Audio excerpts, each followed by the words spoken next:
Okay, so another aspect of your membership that you need to set up are the pricing details. So in our membership type, there's a tab called pricing where all of the pricing details are controlled. So the first field, pricing options, you can either add a new pricing option or look at editing an existing one. Let's look at the one that we've got here already. So when I click on that pricing option, I get a pop-up screen that tells me that this pricing option is enabled.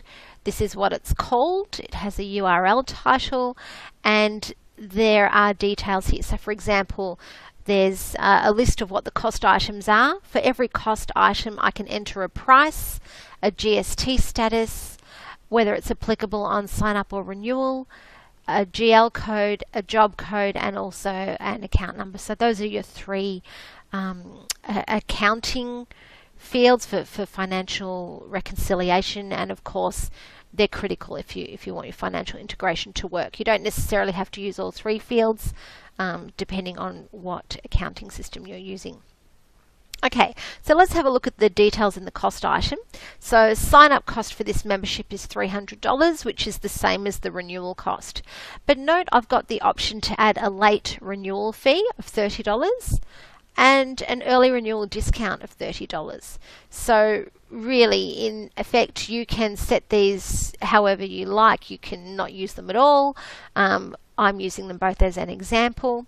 The early renewal discount really is an incentive for people to renew before the given date. You can also apply a joining fee if you want to make the first year cost a little more to cover the admin fees of approving the membership, for example. If you're using scheduled payments as a method of payment, there is the ability to add a scheduled payment admin fee. So in this case, I've said it's $5. The scheduled payment admin fee, if you have purchased this payment option, means that the very first payment includes this administration fee. There is also the ability to create custom cost items. So for example, some kind of package that they can purchase when they join up. That might be business cards or an application form or something with your logo on it, whatever. So you can apply that as well, and that can be an option for them or standard as part of membership. Okay, so let's get out of here and go back to our pricing tab. So now we can see there are more fields on the pricing tab that we can have a look at. So underneath pricing options, the next field is payment group. Now this will only really appear or only really be relevant if you have purchased an additional payment group, in this case scheduled payments. So that means that if I have a separate payment group which offers different methods of payment, then scheduled payments is not something that's automatic for every membership type I have. I can actually choose whether or not I'm going to offer scheduled payments for this membership type. For more information on that, see the relevant tutorial on scheduled payments. GST status, so the price we indicated earlier for membership, I've said that is GST inclusive. So what that means is the price that I entered, I think it was $300, that includes the GST, and the system will split it up on the invoice for me.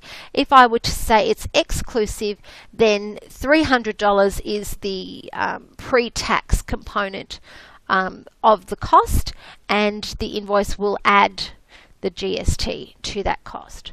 So the system does it for you. There's also the option to be GST exempt as well if that's applicable to you. Apply GST to international memberships is an option if you're likely to have international memberships. And the rest of the fields, a number of them relate to the information that appears on your invoice. So show the start and end date on the invoice, show the contact on the invoice, so who the person is, show the company on the invoice. And then we've got the early renewal discount end. So that early renewal discount fee, I've said it's going to end 30 days before expiry. So specifically, this is the number of days before expiry that that early renewal discount will stop being subtracted. Okay, so you need to make sure that it aligns with the days renewable before expiry, otherwise it won't apply. This one again, what are you showing on the invoice? So we can show the category of this membership type on the invoice if you think that's applicable. And finally, the late renewal fee. How many days after expiry will the late renewal fee kick in? As you can see here, number of days after expiry, after which a late renewal fee will be charged on top of the membership cost. Okay, so again, it needs to align with days renewable after expiry in order for it to actually work. So those are some details about setting up the pricing of your membership type.